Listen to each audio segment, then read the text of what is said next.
आज हम एक नया एनिमे एक्सप्लेन करने वाले हैं जिसका नाम है that time I got reincarnated as slime. Episode के शुरुआत में हम एक जगह को देखते हैं जहां प्लेन से बहुत सारे बॉम्ब्स गिराए जा रहे थे। वहां चारों ओर आग लगी हुई थी और पूरे शहर में भगदड़ मचा हुआ था। वहीं पर हम एक बच्ची को देखते हैं जो अपनी मम्मी से अलग हो जाती है और वो बच्ची आग के चपेट में आ जाती है। इसके बाद सीन प्रेजेंट डे टोक्यो में शिफ्ट होता है। यहाँ हम एक आदमी को देखते हैं जो बताता है कि उसका नाम मिकामी सातोरू है। सातोरू कहता है कि वो 37 साल का है और कॉलेज से ग्रेजुएट होने के बाद उसे जॉब मिल गई। वो एक नॉर्मल लाइफ जी रहा है। उसकी जिंदगी में अगर किसी चीज की कमी है तो वो है एक गर्लफ्रेंड। तभी सातोरू अपने जूनियर से मिलता है। सातोरू पूछता है कि वो क्या डिस्कस करना चाहता था, तो उसका जूनियर कहता है कि यहाँ खड़े रहने से अच्छा कुछ खाते हुए डिस्कशन करते हैं और ये खाने के लिए जाने लगते हैं। तभी अचानक एक आदमी चाकू लेकर भागते हुए तामुरा की ओर आने लगता है, तो उसे बचाने के लिए सातोरू उसे धक्का दे देता है, लेकिन वो चाकू उसे ही लग जाता है। वो आदमी वहाँ से भाग जाता है। इसके बाद सातोरू वहीं पर गिर जाता है और उसके बॉडी से बहुत सारा खून निकलने लगता है। सातोरू कहता है ये क्या है, ये गर्म है, मुझे दर्द हो रहा है, मैं ऐसा नहीं चाहता, मैं ऐसे कैसे मर सकता हूँ।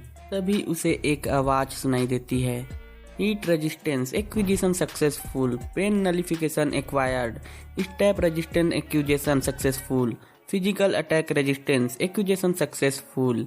सातोरू इस आवाज पर ज्यादा ध्यान नहीं देता और उसका जूनियर एम्बुलेंस को कॉल करने लगता है।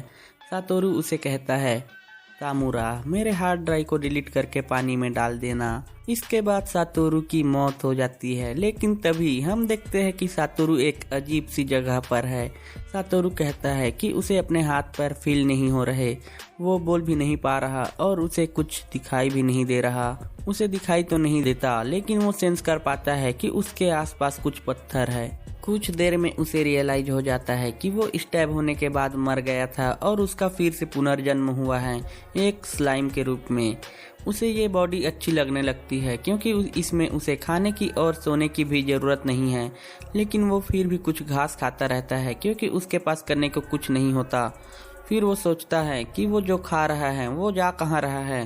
तभी उसे वो आवाज फिर से सुनाई देती है जो कहती है, ये तुम्हारे यूनिक स्किल प्रेडेटर के पेट में स्टोर हो रहा है। उसे याद आता है कि उसने इसी आवाज को मरते टाइम भी सुना था। तो वो पूछता है कि तुम कौन हो, तो वो आवाज कहता है कि ये तुम्हारी यूनिक स्किल का इफेक्ट है ग्रेट सेज। वो पूछता है कि यूनिक स्किल का मतलब मेरे पावर्स हैं, है ना, तो ये प्रेडेटर का मतलब क्या है। तो वो आवाज रिप्लाई करता है, ये तुम्हें ऑब्जेक्ट को निगलने और एनालाइज करने की अनुमति देता है और उसके बाद तुम उस ऑब्जेक्ट के स्किल को यूज कर सकते हो।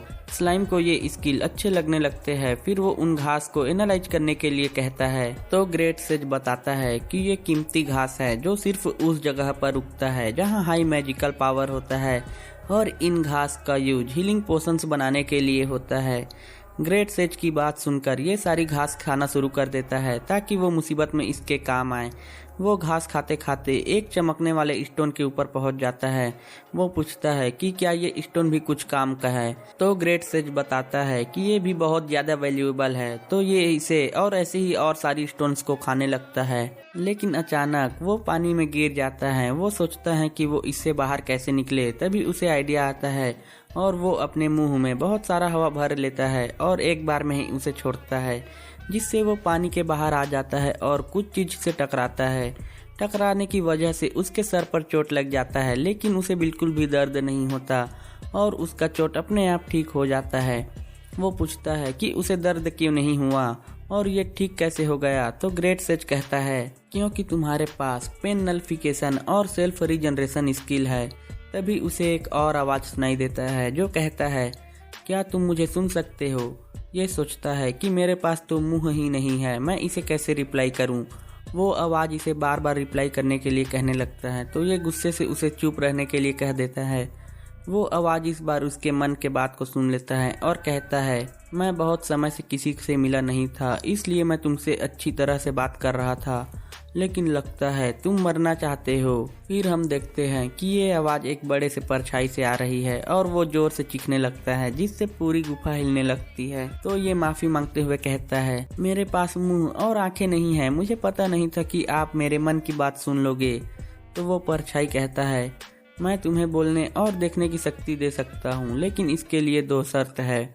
पहला, तुम मुझे देखने के बाद नहीं भागोगे, और दूसरा, तुम हर रोज मुझसे बात करने के लिए दोबारा आओगे। ये परछाई बताता है कि ये 300 साल से यहाँ सील्ड है, वो यहाँ अकेले बोर हो चुका है। फिर स्लाइम इसकी शर्तें मान जाता है, तो परछाई इसे एक मैजिक सेंस नाम के स्किल को यूज करने के लिए कहता है। ये उस स्किल को ट्राई करता है और इसे सच में सब कुछ साफ साफ दिखाई देने लगता है। फिर जब ये उस परछाई को देखता है तो बहुत ज्यादा डर जाता है। हम देखते हैं कि सामने एक बहुत बड़ा ड्रैगन खड़ा है। वो ड्रैगन इसे बताता है कि उसका नाम स्टॉर्म ड्रैगन वेल्डोरा है। वो इसी दुनिया में रहने वाले 4 असली ड्रैगन में से एक है। फिर वेल्डोरा इसे आगे कहता है, स्लाइम्स लो रैंक्ड मॉन्स्टर होते हैं जिनके पास सोचने की शक्ति नहीं होती, लेकिन तुम यूनिक स्लाइम लग रहे हो जिसके पास एक्स्ट्रा ऑर्डिनरी एबिलिटीज हैं। तो स्लाइम बताता है कि वो एक ह्यूमन हुआ करता था, लेकिन एक दिन उसकी मौत हो गई और फिर वो यहाँ आ गया। तो वेल्डोरा कहता है, तो तुम्हारा पुनर्जन्म हुआ है, लेकिन तुम इस दुनिया में बहुत असामान्य तरीके से आए हो। कभी कभी ऐसे लोग होते हैं जो दूसरी दुनिया से यहाँ आते हैं, लेकिन मैंने इस दुनिया में किसी का पुनर्जन्म पहली बार देखा है। तो स्लाइम पूछता है, मतलब यहाँ और भी लोग हैं जो दूसरी दुनिया से यहाँ आए हैं, लेकिन रिकार्नेटेड होकर नहीं? वेल्डोरा कहता है, हाँ, और हम उन लोगों को आउटसाइडर्स कहते हैं, और जब वो लोग हमारी दुनिया में आते हैं तो उन्हें कुछ स्किल्स भी मिलते हैं।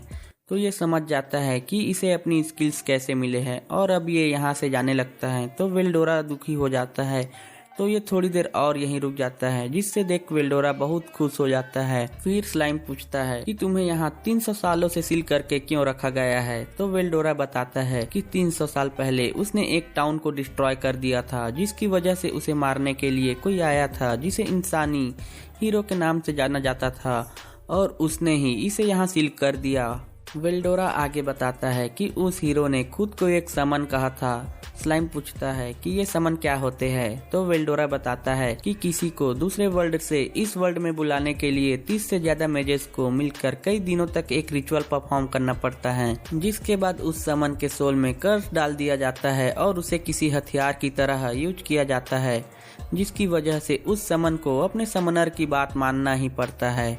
स्लाइम गुस्से से कहता है कि ये बहुत क्रूर है। तो वेल्डोरा कहता है, मुझे नहीं पता तुम्हारी दुनिया कैसी थी, पर इस दुनिया में जो पावरफुल है वो ही जिंदा रह सकते हैं।